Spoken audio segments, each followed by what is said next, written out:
Hello, and welcome to the turbulent world of Middle East soccer, or Mideast Soccer podcast.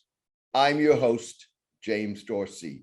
Struggling to remain on the sidelines of the 21st century's watershed war in Ukraine, Middle Eastern nations are discovering that they may be fighting their battles with an outdated toolkit.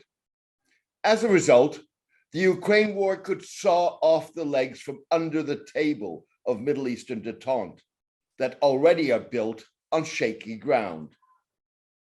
For the past 18 months, Middle Eastern rivals, Saudi Arabia, the United Arab Emirates, Qatar, Turkey, Iran, and Israel, have sought to hedge their bets by diversifying their relationships with major powers, the United States, China, and/or Russia. Increasingly, the rivals are finding that the Ukraine conflict threatens to narrow their ability to hedge. The conflict has, irrespective of the outcome of the war, reduced not only big power competition to a two rather than a three-horse race, but also opened the door to a Cold War style international relations based on the principle of you are with us or against us. Even if portraying the Ukraine conflict as a showdown in a titanic battle between democracy and autocracy may be misleading and/or overstated, it does not distract from the fact that the war has shaken, if not undermined, a major pillar of autocracy, Russia. Even so, Saudi Arabia, the UAE, and Israel may privately welcome potential Russian sabotage of negotiations in Vienna to revive the 2015 Iranian nuclear agreement, given that they view it as deeply flawed. Middle Eastern states may also find that the sabotage is one of Moscow's last hurrahs, as it is hit by harsh Western sanctions and drawn into what is likely to be an all-consuming quagmire. As fears grow of a Russian monkey wrench, Iranian spiritual leader Ayatollah Ali Khamenei defended Iran's support of militias in various Arab countries, including the Houthis in Yemen, who have been firing missiles and drones at targets in the two countries. On Thursday, a Houthi drone attacked a refinery in Riyadh, causing a small fire. Our presence in regional issues is our strategic depth. It's a means of power, Mr. Khamenei told Iran's Council of Experts, that includes the country's most powerful clerics. Turkey and Israel have so far been able to package their hedge by exploiting their close ties to both Russia and Ukraine to play the role of mediator, even if mediation at this stage of the war has little, if any, chance of success. By contrast, Saudi Arabia and the UAE find themselves far more exposed and in the ironic position of sharing a boat with their nemesises, Iran and its Lebanese ally, Hezbollah, as they maneuver in a geopolitical minefield. Like the conservative Gulf states, Iran has sought to remain on the sidelines of the Ukraine conflict. More fundamentally, the conflict could upset the house of cards on which Middle Eastern détente is built. The driving principle of that détente is to kick the can down the road on significant disagreement over issues including political Islam and Palestine, in favor of closer economic, and in the case of Israel, the UAE, Saudi Arabia, and potentially Qatar, closer security cooperation. This week, Israeli Defense Forces Chief Aviv Kohavi reportedly discussed military cooperation with his Qatari counterpart, Salem bin Mohammed bin al-Nabi, during an official visit to Bahrain.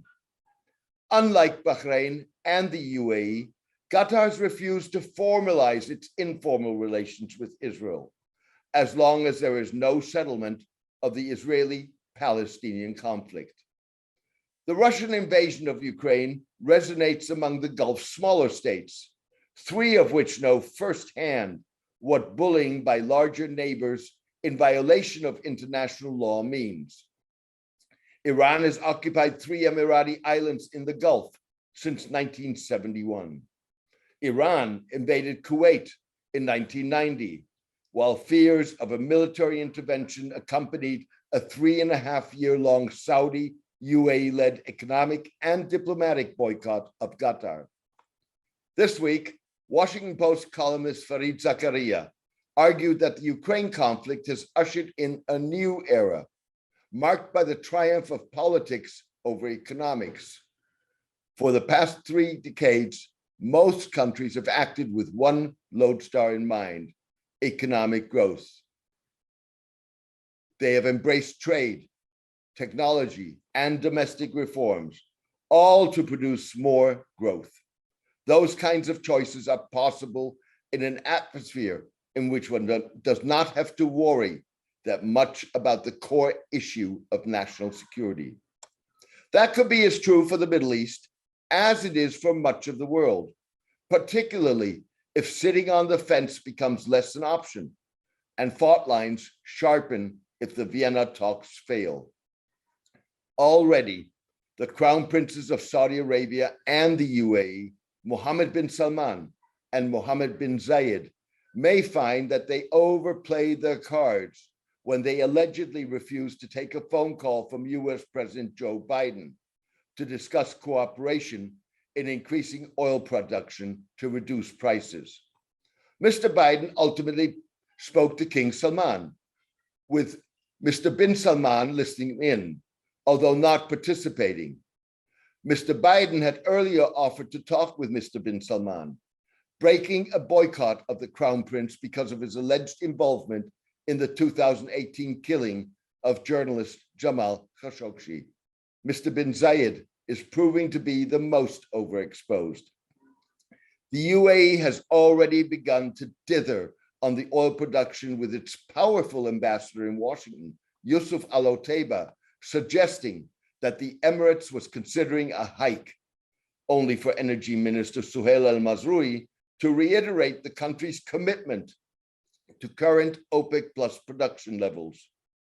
Emirati officials insisted that the 2 statements were not contradictory.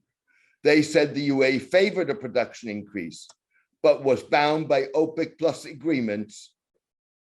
OPEC plus is scheduled to meet on March 31. The maneuver was partly an Emirati effort to cover the country's flank and partly a demonstration of the UAE's ability to help reduce prices.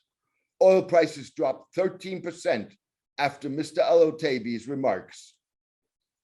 The influx of Russians looking up for places to safely park their money and assets, leaks about real estate holdings of oligarchs in Dubai, including ones belonging to now sanctioned individuals, stepped up private aircraft traffic between Moscow and Dubai, and the sighting of Russian-owned super yachts off the UAE coast could not come at a worse time.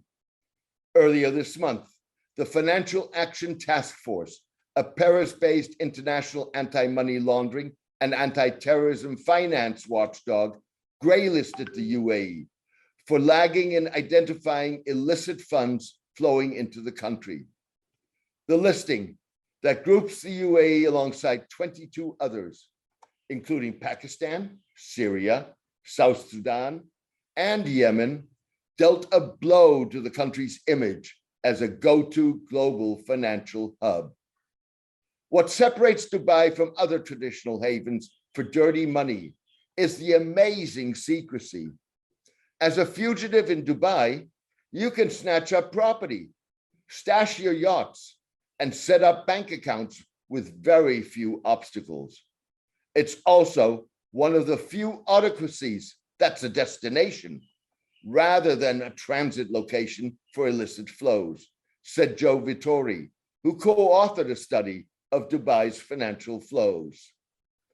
Thank you for joining me today. I hope you enjoyed the podcast. A written version of this podcast is on my blog, The Turbulent World of Middle East Soccer, at www.jamesmdorsey.net. Please join me for my next podcast in the coming days. All the best and take care.